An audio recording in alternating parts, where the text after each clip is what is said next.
Akibat tidak memiliki biaya untuk menyewa ambulan, jenazah warga Kebutambahan almarhum Gede Seni diangkut mobil bak terbuka oleh keluarganya. Video pemulangan jenazah viral di media sosial dan mendapat tanggapan dari warganet.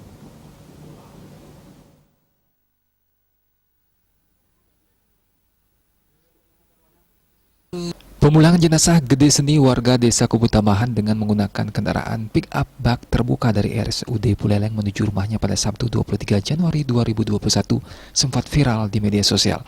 Keluarga almarhum disebut menunggak biaya perawatan di rumah sakit karena tidak menggunakan jaminan kesehatan. Ditemui di rumah duka, pihak keluarga membenarkan kejadian tersebut. Pihak keluarga mengaku menunggak biaya rumah sakit kurang lebih sebesar 20 juta rupiah. Pihak istri almarhum merasa sangat terpukul dengan kondisi ini. Awalnya yang bersangkutan sudah terdaftar di jaminan kesehatan oleh yang ditanggung pemerintah. Namun sebagai pegawai, almarhum mendapat BPJS dari perusahaannya. Semenjak COVID terjadi, almarhum dirumahkan. Hingga akhirnya jaminan kesehatannya pun tidak dibayarkan.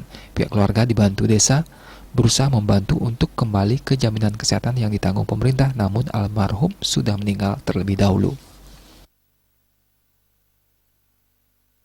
Sehat karena COVID juga dirumahkan. Iya, di Denpasar. Bu, kalau di desa sampai nak ngurus kes-kesnya, Bu? Ya, Di desa? Di desa waktu pulang kampung suami dah dari Denpasar langsung diurus. Karena lama prosesnya jadi lambat. Artinya bapaknya ke rumah sakit enggak bawa jaminan kesehatan? Dia yang minta bantuan yang sama Pak Mukel 20 juta. Ya, sampai saat ini statusnya belum dibayar. Belum, yang tidak punya apa-apa. Di dua rumah sakit itu belum dibayar. Di Balinya belum, di rumah sakit umum belum. ICU ya, di ICU dirawat. Sementara itu, Perbekal Desa Kebutambahan Gede Pariadnyana menyayangkan postingan yang dibuat oleh salah satu komunitas sosial yang ada di Buleleng. Padahal menurutnya hanya kurang komunikasi antara pihak keluarga dan pemerintah desa setempat.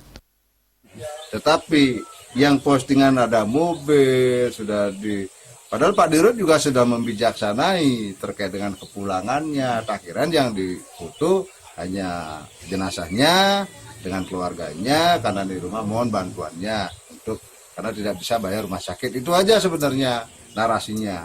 Nah ini sampai mobil di videokan saya kan agak ini. Nah apa sih sebenarnya tujuan relawan ini? Di sisi lain, pihak RSUD Kabupaten Buleleng membenarkan kejadian tersebut. Hanya saja pihak keluarga tidak sabar menjalani prosedur yang berlaku di Rumah Sakit Kabupaten Buleleng. Komang Yuda, Bali TV.